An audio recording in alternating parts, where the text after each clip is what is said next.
Hello everyone, कैसे हैं आप सब। उम्मीद है आप लोग बहुत अच्छे होंगे। थोड़ा सा टाइम लग जा रहा है वीडियो बनाने में क्योंकि थोड़ा सा एनालिसिस बहुत ज़्यादा करना पड़ रहा है कि कौन से टॉपिक पे मैं वीडियो बनाऊं। तो कुछ लोगों का कमेंट था कि आप डिसाइजिंग, स्कोरिंग और ब्लीचिंग एक में करके दिखाइए, मतलब कॉन्टिन्यूस प्रोसेस बताइए कि कॉन्टिन्यूसली हम फैब्रिक अगर हमें मिल रहा है, मान लीजिए कोई भी ग्रे फैब्रिक है, हम कॉन्टिन्यूस कैसे काम कर सकते हैं। हम ऐसा तो कर नहीं सकते कि एक बार ब्लीचिंग करें, एक बार डिसाइजिंग करें, फिर स्कोरिंग करें, फिर ब्लीचिंग करें। तो इतना करने में हमें बहुत ज़्यादा टाइम कंज्यूम होगा, प्लस हमारा वाटर का कॉस्ट आएगा, वाटर लॉस होगा, प्लस हमारा एनर्जी लॉस होगी, कितना प्रोडक्शन टाइम बहुत कम, बहुत ज़्यादा लग जाएगा, जिसकी वजह से हमारा जो कंज्यूमर होगा, जो हमारा कस्टमर होगा, उसको हम टाइम पर प्रोडक्ट नहीं दे पाएंगे। तो इसके लिए एक मशीन इन्वेंट किया गया जिसका नाम है जेबॉक्स। जेबॉक्स देखिए, ये है जेबॉक्स मशीन। जेबॉक्स क्या काम करता है कि इस जेबॉक्स में आप कॉन्टिन्यूसली सारे काम कर सकते हैं। कॉन्टिन्यूसली सारे काम करने का मतलब आप एक तरफ डिसाइजिंग करके तुरंत उसको स्कोरिंग में ला सकते हैं, फिर तुरंत उसको ब्लीचिंग में ला सकते हैं, और वो काम करेगा कौन? जेबॉक्स। जेबॉक्स। इस टॉपिक का नाम है continuous scoring and bleaching process. Continuous scoring and bleaching process का मतलब स्कोरिंग करने के तुरंत जस्ट बाद हम क्या कर देंगे?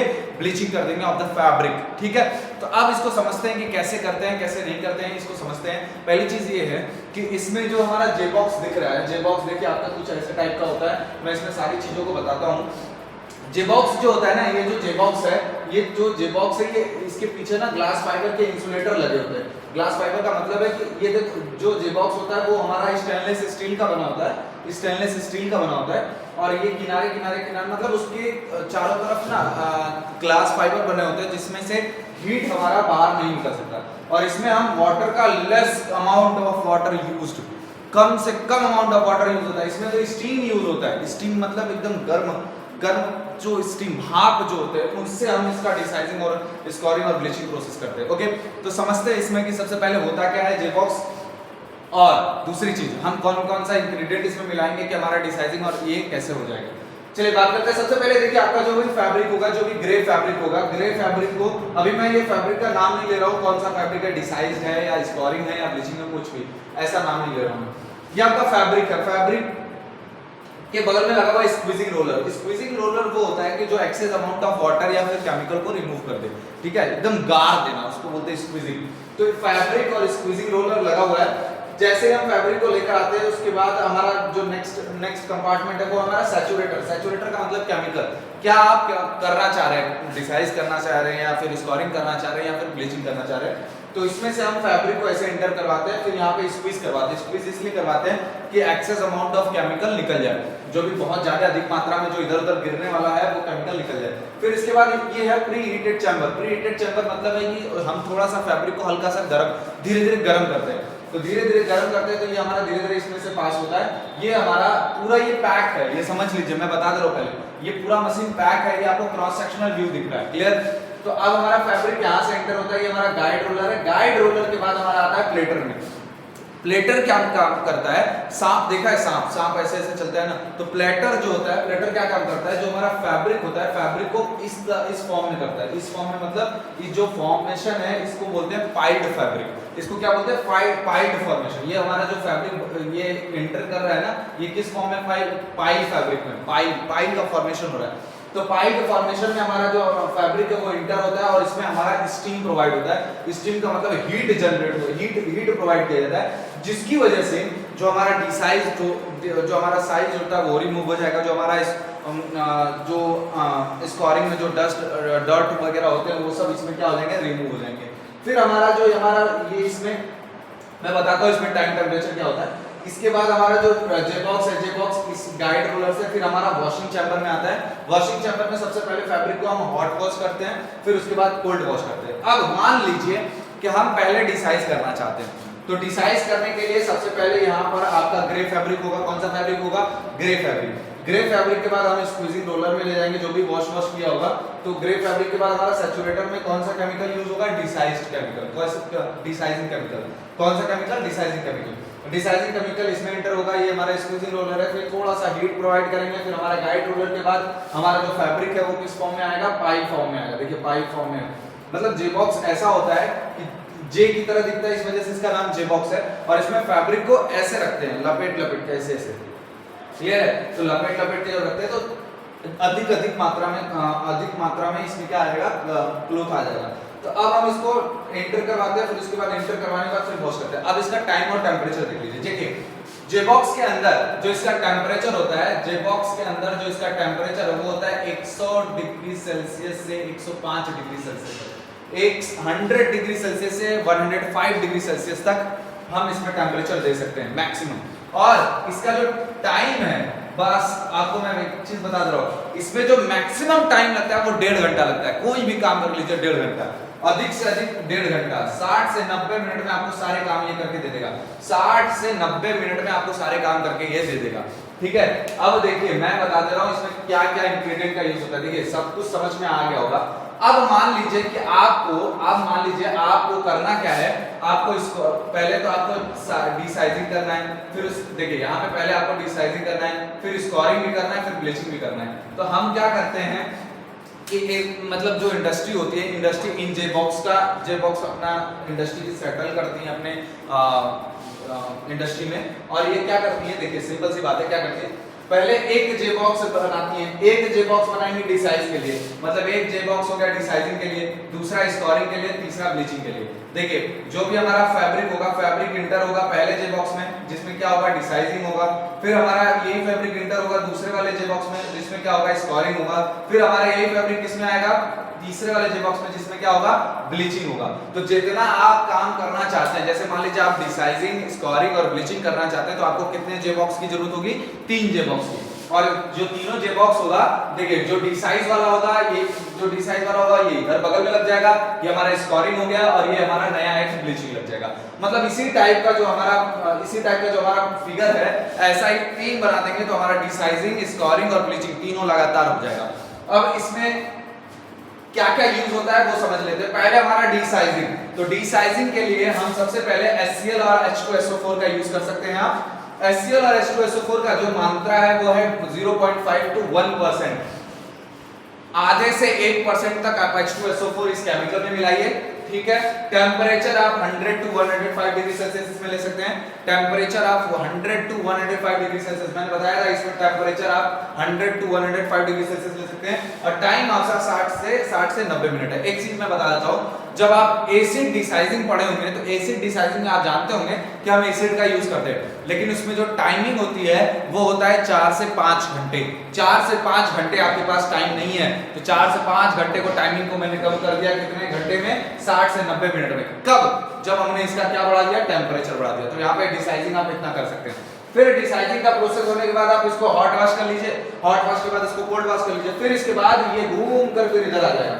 अब ये फैब्रिक में जो भी वॉश किया है, अब ये फैब्रिक को हम क्या कर देंगे, स्क्वीज कर देंगे। अब यहाँ पर जो हमारा सैचुरेटर है, सैचुरेटर में अब कौन सा प्रोसेस होगा, स्कोरिंग। अब हमारा कौन सा केमिकल डलाएगा इसमें, स्कोरिंग। कौन सा केमिकल भाई, स्कोरिंग। कौन सा केमिकल, स्कोरिंग, SCOURING। अब इस केमिकल में स्कोरिंग। अब कुछ लोगों का होगा कि इसमें वाटर कितना है, तो आप वाटर बस इतना ले लीजिए कि इसमें से हमारा जो फैब्रिक है वो भीग के चला जाए। क्लियर। तो अब हमारा स्कोरिंग है। स्कोरिंग में क्या क्या यूज करते हैं, तो देखिए कास्टिक यूज करते हैं। कास्टिक कितना परसेंट यूज करेंगे, 4%। TRO कितना यूज करेंगे, 1 से लेके 5 GPa। TRO आप जानते हैं वेटिंग एजेंट है। वेटिंग एजेंट क्या होता है, वाटर के सरफेस टेंशन को रिमूव करता है, जिसकी वजह से हमारा जो फैब्रिक है वो अच्छे से भीग जाता है, जल्दी भीग जाता है। सोप आप जानते हो डस्ट और डर्ट को रिमूव करने के लिए। Temperature 100 to 105 degree Celsius. Temperature किस लिए दिया जा रहा है, 100 to 5 डिग्री सेल्सियस। किसमें, जेबॉक्स में। जेबॉक्स के अंदर इसका टेम्परेचर 100 to 105 डिग्री सेल्सियस है। और इसमें हमारा जो फैब्रिक है वो बहुत धीरे धीरे निकलता है, बहुत धीरे धीरे हमारा जो फैब्रिक है वो निकलता है। Clear. Temperature 100 to 5 degree Celsius. Time आपका 60 से 90 मिनट। टाइमिंग आपकी जो है वो है 60 से 90 मिनट। टाइमिंग आपका 60 से 90 मिनट में है। 60 से 90 मिनट में आपका जो फैब्रिक है वो आपका निकल जाएगा बाहर। ठीक है, देखिए इसमें जो इसका जो मूवमेंट है वो मैं बता देता हूँ। इसका जो मूवमेंट है वो है आपका 60 से 200 मीटर पर मिनट। देखिए अगर फैब्रिक बहुत ज्यादा कमजोर है, बहुत ज्यादा स्ट्रेंथ उसकी कम है, तो हम जल्दी निकालेंगे 200 मीटर। और बहुत ज्यादा स्ट्रांग है तो आप 60 पर मिनट निकाल सकते हैं, 60 मीटर पर मिनट निकाल सकते हैं। इसकी जो धीरे धीरे निकलने की जो प्रोसेस है वो है 60 से 200 मीटर पर मिनट। ठीक है, वो फैब्रिक के स्ट्रेंथ पे भी डिपेंड करती है। फैब्रिक का स्ट्रेंथ अगर कमजोर है, सेलुलोसिक फाइबर है, आप मान लो डिसाइजिंग कर रहे हो तो जल्दी निकालना पड़ेगा। क्लियर है। बात करते हैं इसमें NaOH, ये हो गया स्कोरिंग का प्रोसेस। मतलब जब हमारा स्कोरिंग करना होगा तो हम ये सब इंग्रेडिएंट लगाएंगे, फिर हमारा फैब्रिक इसके अंदर इंटर हो जाएगा, हीट हो जाएगा थोड़ा सा, फिर इसके बाद हमारा जो मशीन है वो पाइप फॉर्मेशन में आएगा और ये जे बॉक्स में एंट्री करेगा। जब जे बॉक्स में एंट्री करेगा तो ये जे बॉक्स में 60 से 90 मिनट तक रहेगा। इतना याद रखिएगा, मैं क्या बोल रहा हूँ, 60 से 90 मिनट तक जे बॉक्स में रहेगा। बाकी ये सब प्रोसेस तो होने दीजिए। 60 से 90 मिनट आपका जे बॉक्स में होगा, टेंपरेचर आपका 100 टू 105 डिग्री सेल्सियस में होगा। अब इसमें हीट स्टीम का यूज करते हैं, वाटर का यूज नहीं करते, स्टीम का यूज करते हैं। तो जब वाटर का यूज नहीं करेंगे तो वाटर का लॉस कम होगा। अब अगर हम वाटर यूज करते हैं तो वाटर को गर्म करना होता है, गर्म करना होता है तो हमारी एनर्जी लॉस होती है, एनर्जी का लॉस भी कम हो जाएगा, एनर्जी का लॉस कम हो गया। दूसरा देखिए, पहले तो हमने वाटर का लॉस कम कर दिया, दूसरा हमने एनर्जी का लॉस कम कर दिया, तीसरा हमने टाइम मैनेजमेंट, टाइम देखो कम ले रहा है तो टाइम का मैनेजमेंट हो गया। तो बहुत सारे एडवांटेज है जे बॉक्स का। जे बॉक्स जो मशीन है उसके बहुत सारे एडवांटेज है। तो ये हमारा जे बॉक्स मशीन है। फिर इसके बाद हम स्कोरिंग करने के बाद हम तुरंत किसमें चले जाएंगे, ब्लीचिंग वाले इंटर। अब हमारा यहाँ से स्कोरिंग जो प्रोसेस होगा इसमें हम हॉट वॉश कर लेंगे, कोल्ड वॉश कर लेंगे। अब यही कपड़ा घूमकर फिर दूसरे और तीसरे वाले जे बॉक्स में जाएगा, जिसमें अब हमारा ये कौन सा फैब्रिक है, स्कोरिंग फैब्रिक है, स्क्वाड फैब्रिक है। फिर ये स्क्वीज होगा। अब हमारा जो प्रोसेस होगा वो कौन सा प्रोसेस होगा, ब्लीचिंग। अब ये कौन सा प्रोसेस हो जाएगा, ब्लीचिंग। ये कौन सा प्रोसेस हो जाएगा भाई, ब्लीचिंग। ब्लीचिंग अब ब्लीचिंग हो जाएगा तो ब्लीचिंग वाले में ब्लीचिंग इंग्रेडिएंट का यूज करेंगे, इसमें केमिकल, फिर इसमें से फैब्रिक को इंटर करेंगे, स्क्वीज करेंगे, फिर प्री-हीटेड चैम्बर में जाएगा। अब ब्लीचिंग में क्या क्या यूज करते हैं वो देख लीजिए।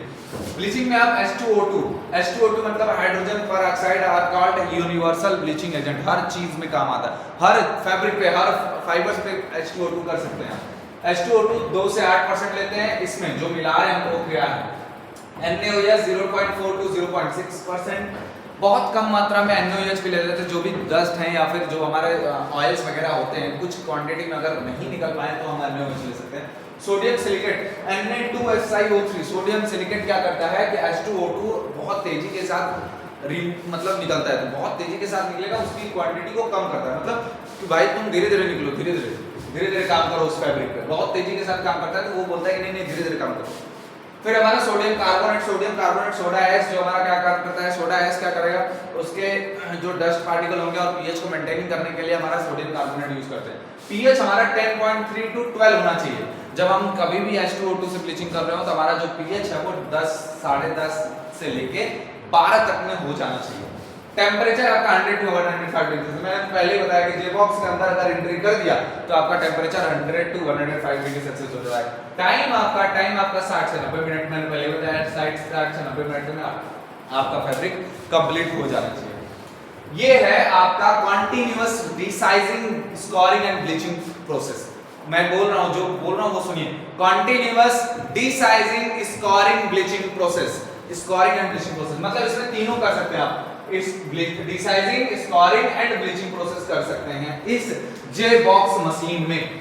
जे बॉक्स मशीन में आप जल्दी से जल्दी काम कर सकते हैं, कोई भी फैब्रिक कर सकते हैं। जनरली इसमें पॉलिस्टर, कॉटन, ब्लेंड फैब्रिक्स का यूज किया जाता है और इसमें टेम्परेचर मेंटेन कर सकते हैं। टेम्परेचर आपका 100 टू 105 डिग्री सेल्सियस होता है। ये जो जे बॉक्स है ना, जे बॉक्स के अंदर ग्लास भी लगा होता है कि देखने के लिए कि हमारा फैब्रिक चल रहा है कि नहीं, फैब्रिक चल रहा है कि नहीं, फैब्रिक के अंदर जो भी ट्रीटमेंट हो रहा है वो सही चल रहा है कि नहीं, तो इसमें ग्लास भी लगा होता है देखने के लिए। ये हमारा ये प्लेटर है, ये प्लेटर क्या करता है, पाई डिफॉर्मेशन करता है, फैब्रिक को ऐसे ऐसे लपेटता है, मतलब ऐसे ऐसे लपेटने का काम करता है। ये हमारा प्लेटर, ये गाइड रोलर है, यहाँ से गाइड रोलर है, गाइड करता है।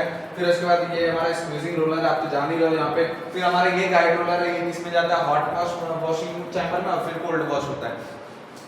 तो ये था हमारा पूरा continuous process of desizing, scouring and bleaching. ठीक है, अगर वीडियो अच्छा लगा हो तो प्लीज लाइक करिएगा, चैनल को जितना हो सके सब्सक्राइब करिए, और अगर आपको कोई भी क्वेश्चन रिलेट करना है, कोई भी क्वेश्चन पूछना है तो प्लीज मेरे इंस्टा पर मेरे को टेक्स्ट कर सकते हैं आप। थैंक यू, जय हिंद।